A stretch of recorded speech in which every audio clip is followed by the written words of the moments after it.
প্রশাসনিক সিদ্ধান্ত কি সেই সিদ্ধান্ত? অবসরের পরেও নিযুক্ত কর্মীদের বাদ, মনোনীত সদস্যের মেয়াদ শেষের নির্দেশ, 60 বছরের পরেও পদে থাকা আধিকারিকদের বাদ। আরো জানাবে সোমরাজ।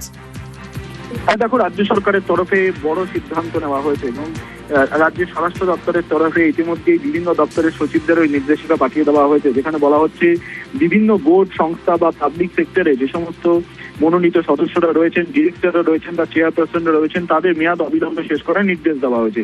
এছাড়াও বলা হয়েছে যে 60 বছরের বেশি বয়সী যারা রিএমপ্লয়মেন্ট অর্থাৎ পুনর্নিয়োগ হিসাবে রয়েছেন বা যাদের চাকরি মেয়াদ বৃদ্ধি করা হয়েছে, সেই সমস্ত আধিকারিকদের ক্ষেত্রেও প্রয়োজনীয় পদক্ষেপ করতে হবে।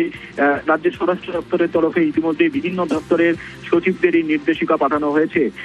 তুমি দেখেছো যে যখন আজকে একটি সচিবদের নিয়ে গুরুত্বপূর্ণ বৈঠক এবং সেখানে অ্যাডমিনিস্ট্রেটিভ রিফর্মের কথা উল্লেখ করেন মুখ্যমন্ত্রী শুভেন্দু অধিকারী। প্রশাসনিক মহলের মতে এটা একটা অ্যাডমিনিস্ট্রেটিভ রিফর্মেরই অংশ এবং সেটাই কার্যকর করা হয়েছে। বেশ,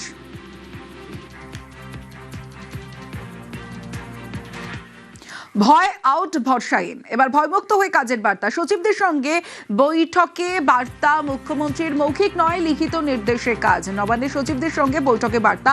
আর কি বার্তা দিয়েছেন শুভেন্দু অধিকারী, জানাবে সোমরাজ। দেখো, মুখ্যমন্ত্রী শুভেন্দু অধিকারী আজ প্রায় 1.5 ঘন্টা সচিবদের নিয়ে একটি বৈঠক করেন এবং সেই বৈঠকেই মুখ্যমন্ত্রীর স্পষ্ট বার্তা, ভয়হীনভাবে কাজ করুন এবং এই সরকারের সময় যা হবে সবটাই লিখিতভাবে কাজ হবে, কোনো মৌখিক নির্দেশে কাজ হবে না। এবং মুখ্যমন্ত্রী শুভেন্দু অধিকারী সচিবদের বৈঠকে এটাও বলেন, যেটা সূত্র মারফত জানা যাচ্ছে, যে যখনই মনে করবেন সচিবরা তখনই তার কাছে অ্যাপয়েন্টমেন্ট নিয়ে আসতে পারেন, যদি খুব আর্জেন্ট হয় তাহলে তার কাছে সরাসরি চলে আসতে পারেন। এবং তিনি এটাও বলেছেন বৈঠকে, যেটা সূত্র মারফত জানা যাচ্ছে, যে আপনারা দিল্লিও যেতে পারবেন, অ্যাডমিনিস্ট্রেটিভের রিফর্ম হবে। এই বার্তা আজ মুখ্যমন্ত্রী শুভেন্দু অধিকারী সচিবদেরকে বলেন যখন সচিবদের নিয়ে বৈঠক করছিলেন তিনি। আরো একটা বিষয় সোমরাজ, যে সচিবদের সঙ্গে যখন বৈঠক করছিলেন আরো একটা বার্তা দিয়েছেন, কথা কম কাজ বেশি।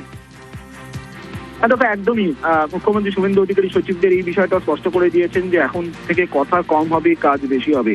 এবং সচিবদেরকে এটাও নির্দেশ দেওয়া হয়েছে, অযথা টাকার অপচয় করবেন না, যেখানে দরকার সেখানেই ব্যবহার করার পরামর্শ দিয়েছেন মুখ্যমন্ত্রী শুভেন্দু অধিকারী। শুধু তাই নয়, কেন্দ্রীয় প্রকল্পের অর্থ নিয়ে আসা হবে এবং অতীতে যে ভুলগুলি হয়েছে সেই ভুলগুলি নিয়ে কেন সচিবরা বললেন না তা নিয়েও মুখ্যমন্ত্রী শুভেন্দু অধিকারী আজ বৈঠকে বলেন বলে সূত্র মারফত জানা যাচ্ছে।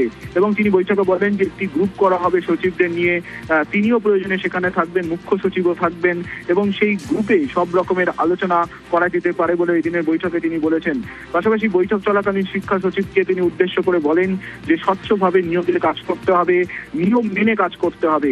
এবং সচিবদের বৈঠক চলাকালীন সব সচিবদেরই আজকে বলেছেন মুখ্যমন্ত্রী যে ডিওপিটির যে রুলস অর্থাৎ কেন্দ্রীয় কর্মীবর্গ প্রশাসনিক দপ্তরের যে নিয়ম রয়েছে, আইন রয়েছে, সেই আইন অনুযায়ী এবারে এখানে কাজ হবে, আইন বিরুদ্ধ কোনো কাজ হবে না। মুখ্যমন্ত্রী শুভেন্দু অধিকারী সচিবদের বৈঠক চলাকালীন তা স্পষ্ট করে দেন। বেশ।